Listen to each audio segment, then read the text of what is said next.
I'm so happy to meet you, cutie, caffeinated energy ball of fun. I haven't even had any caffeine yet today. That's a good thing. See, just enthusiasm for girl talk. Oh my gosh, look at my hair. Ugh, what? It's like, it almost looks like you had a really nice flat iron blow dry where I'm like out of the shower. No, I like yours better. I like yours better.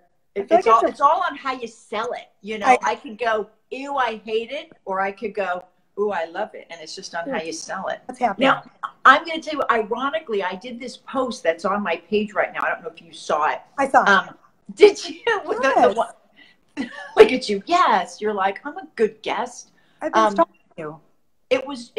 I wasn't even going to do it, but my husband literally, like, just, you know, he's been out for the day and he just texted me that cute thing. And he does that kind of often. It was just like freaking cute. Well, that's what keeps a relationship going.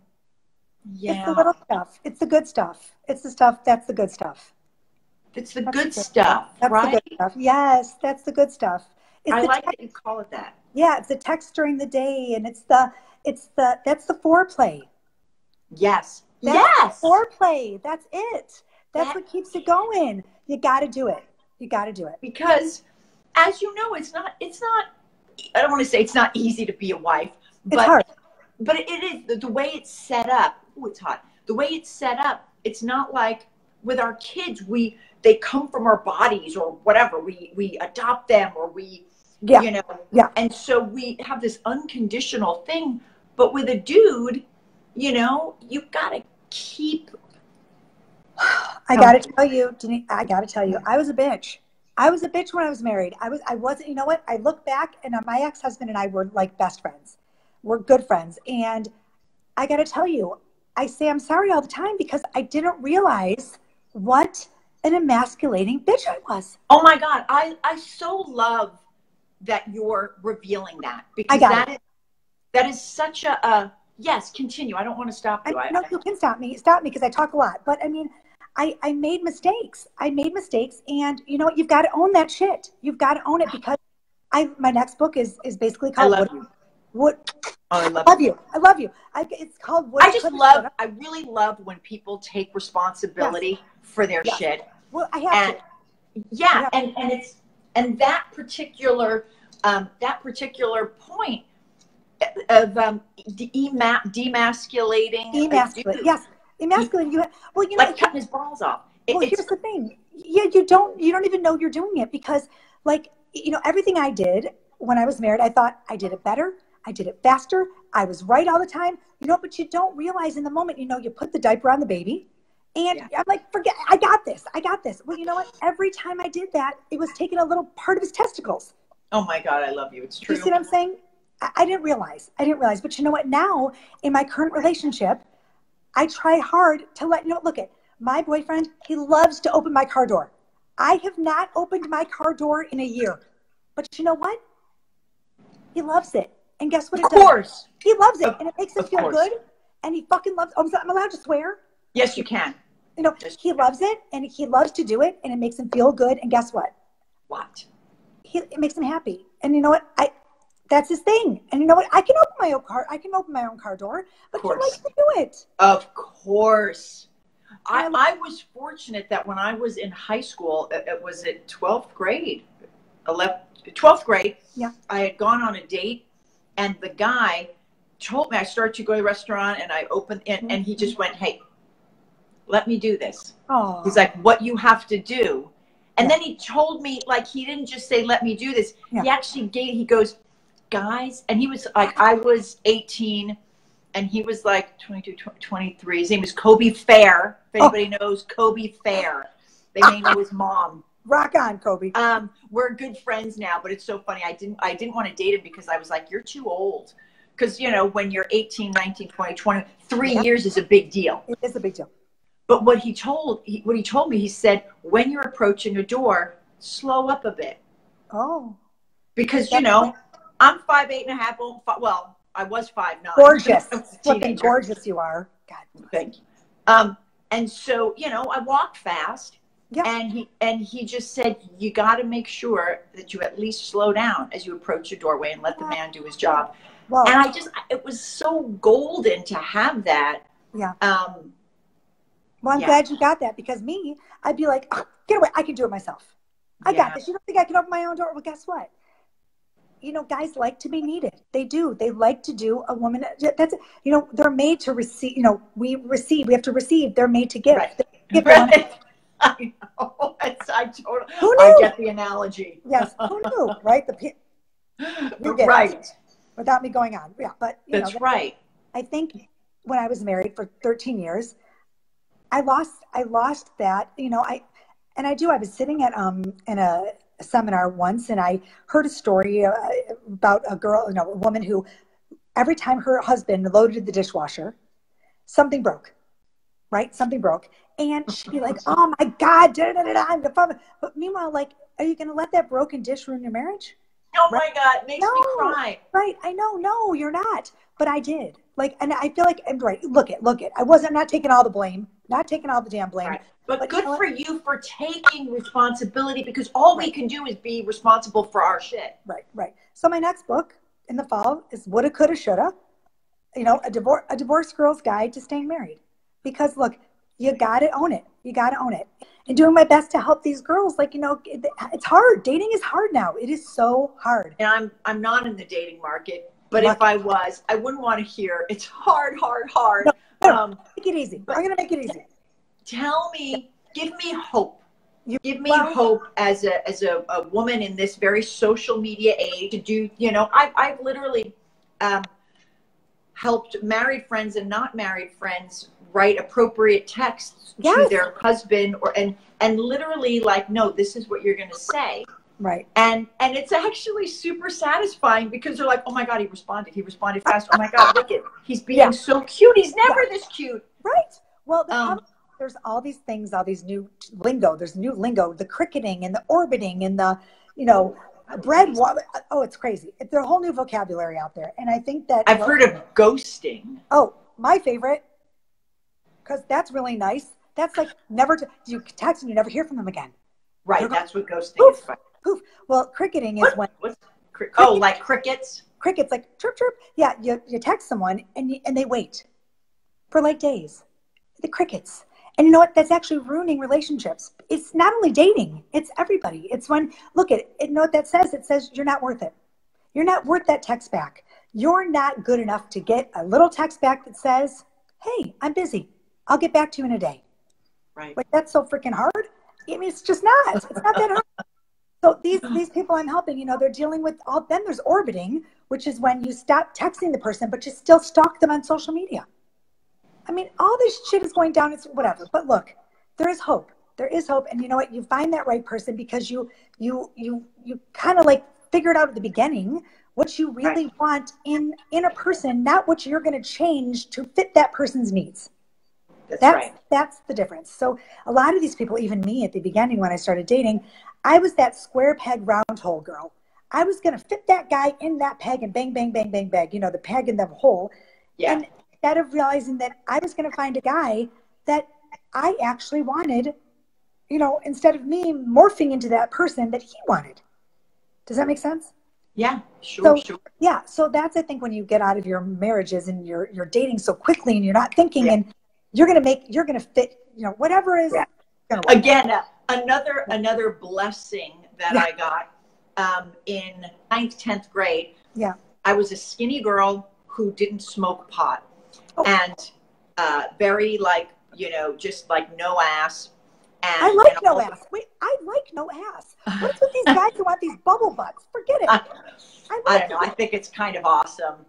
I don't know. For a week, I'll take that. Remember, I would wear thermals to make me more curvy, and I would pretend I was like stoned, like, but I was scared as shit of pot, the potheads, and I just thought, oh, those are the cool boys. Right. And then I realized, like, when one started to like me, and he said something, and I kind of slipped up that I didn't know anything about getting high. Yeah. And I got so scared. And I remember going to the bus that day and thinking about this guy. I thought, God, now tomorrow is going to be awful because what else is he going to find out about me? Like, what if we make out and he knows I'm wearing things to try and make me like heavier? Like, and that whole story ran through my head, and I thought, God, I got to just go back to being the really happy, like nerd, skinny, smart girl who just is happy and isn't like. But that takes a lot. It takes a lot to learn that, right? Like the girl that's enthusiastic. And they also used to say to me, take a picture, it'll last longer. Because I loved looking at people. So I was so in your face. Hence, well, that's your thing. At some point, the real you is going to come out. And then how awful is that if that's not what they want? So save time, be you off the bat. Yeah, exactly. My husband and I have gotten remarried once for our 10-year, once for our 20-year, and then again for our 25th year. That's nice. And we renewed our wedding vows, and we didn't really do it for us. We did it for everybody else, for our friends, and we held these big parties. Oh, that's fun. And but it was all very curated. Like we gave our new vows. We did a little mini seminar of our successful actions. I wore my same wedding dress because I do feel like keeping your shit together, you know, physically is important for the guy, you know. Yeah. Oh, yeah. We do it because there's so much out there that isn't telling you, you know what, work things out. Yeah. Well, I told you this before, you know, I'm 100% pro-marriage. I think that people, when they see my book, One Happy Divorce, they're like, well, no, I am pro-marriage. And, you know, I'm all for, you got to work on it. It is hard work. Marriage is hard work, but divorce sucks. Divorce sucks. Let's be honest. You think divorce is, people are like, oh, she's swinging from the rafters and dating. No, it is hard work, right? Yeah. So I'm all for, you know, pro-marriage here. I trust me, it is not fun. Yeah, no, I get that from you. I totally do. Your kids go through freaking hell. It's not fun. It is not. But, you know, you've got to do it right if you're going to do it. That's my whole shtick. So, but back to the dating. Yeah, these poor girls. But I think Kelly said on one of your comments that LA needed this little shtick. So good for you, LA. Give me a call. Give me a call, LA. We'll do a little damage over there. This texting thing. It's a very interesting. It doesn't have real emotion attached to it. No, it has emojis. It has the little faces. The problem is with texting with my clients is it's impulsivity. I'm the most impulsive girl. I'm like, oh, push send. Once it's out there, it's out there. What are you going to do then? I mean, it's the whole impulsivity thing, you know, and you can't take it back. And you can be impulsive with your communication. Like if you're getting the context, if you're, there's a real soul here, right? Sure. Like you're not being mean. That's right. No, you're not being nasty. You're being, you know, authentic. Yes. And you can get so much from the live, and isn't it weird that live communication now is actually on the phone? And you know, but it's better. But I tell my clients they're not allowed to text. I tell them they're allowed to do a text exchange, and then a couple times, and then they have to pick up the phone. Good for you. Yeah, Amen, I'm sorry. I'm done. You can't. It's enough. You know. Then even the people are like, well, we like to FaceTime. I'm sorry. You meet. How about you meet? How about you go to a meet? Hi. You talk. What is this crap? What is this crap? No, it's enough. So, you know, when I met with a client, I'm so mean. I met with a client. No, I love that. I love that it's enough. Like, I just love your style. Oh my gosh. And these girls come in, they're like, I feel so rushed. I'm 28 years old. I need to get married. I'm like, no. Slow down. Take a breath. You're okay. They feel pressured from their friends. It's okay, girls. Aww. I feel bad. What are their friends are like, look, I found a great bridesmaid's dress. It fits me now. Get freaking engaged. Right. Exactly. Put this on. Well, let's go. Everyone get in the car. I mean, no, girls. They need to, and I just feel like life is so fast. This whole technology thing moves so quickly through everything and so fast. Just breathe. Everyone needs to. So now give me I give some takeaways, some real you know, like just like a real tip, like picking up the phone, or don't rely too much on FaceTime, meet in public, or you know. I'm really big on, you know, not settling and making sure that you have a list of give me an example. I want an example of that because it's a very broad concept. Yes, it sure is. Okay, you know what? Here's a great example. When you're making I work on my people's match profiles because everyone's cyber dating it's the way it goes. I mean, online dating, you're doing it. Of course. You're not meeting at Starbucks anymore. You're just not. So but you could. You right? could. Meaning like you would meet online and then you'd pick a place. Yes. But I mean, like if you're sitting at Starbucks, like I write at Starbucks. Yeah. I'm there every day of the week. No one comes up to me and says, "Let's go out for dinner."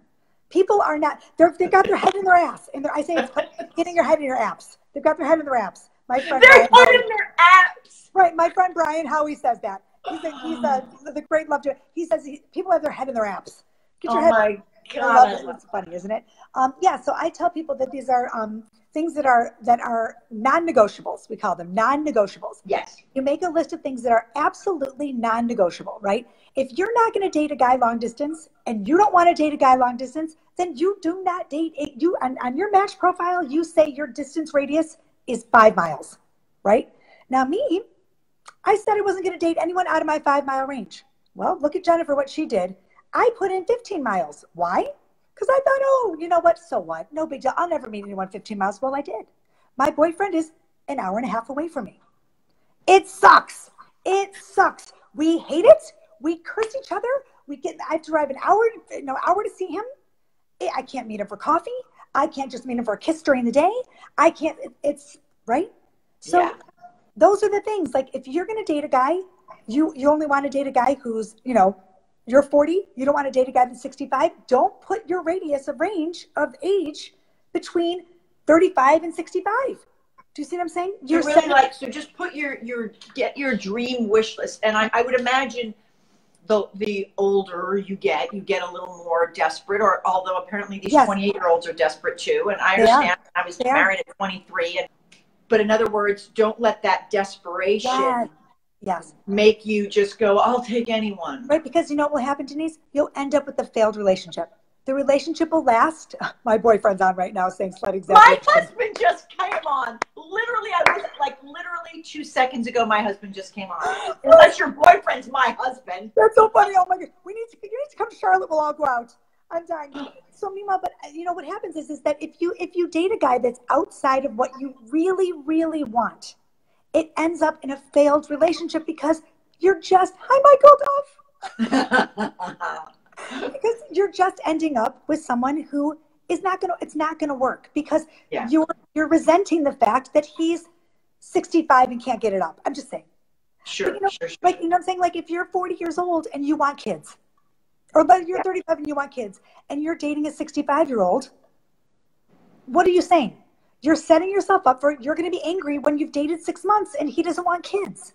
Right. Do you see what I'm saying? Right. Yeah. So when I meet with my clients and they say, no, it's okay. It's okay. I'm like, no, is it really okay? Do you see what I'm saying?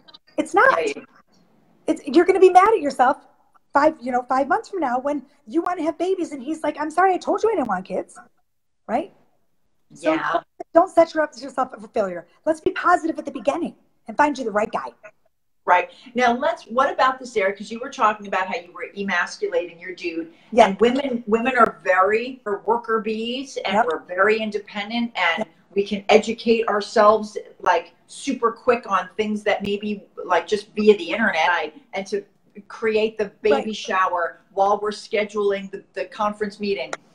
So when I do hear a lot that women say, well, he's, he gets put off because I'm so busy and my work and you need to put time into a relationship to get something out of it. But when I met my husband, I was a waitress and I would see him come in all the time. And I just had a huge crush on him and he made my ankles weak. And he still makes my ankles weak, Yeah, my boyfriend too.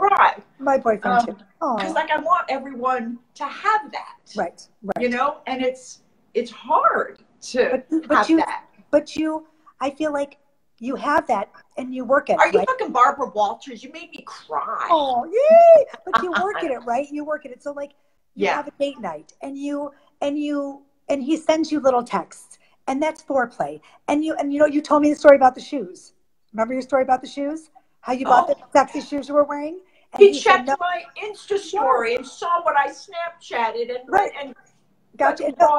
Right. And then you were at a store in New York and you put on a pair of shoes and he said, "You're buying those, right?" Yes. Right? Yes, Those cool sexy ones. shoes. Right.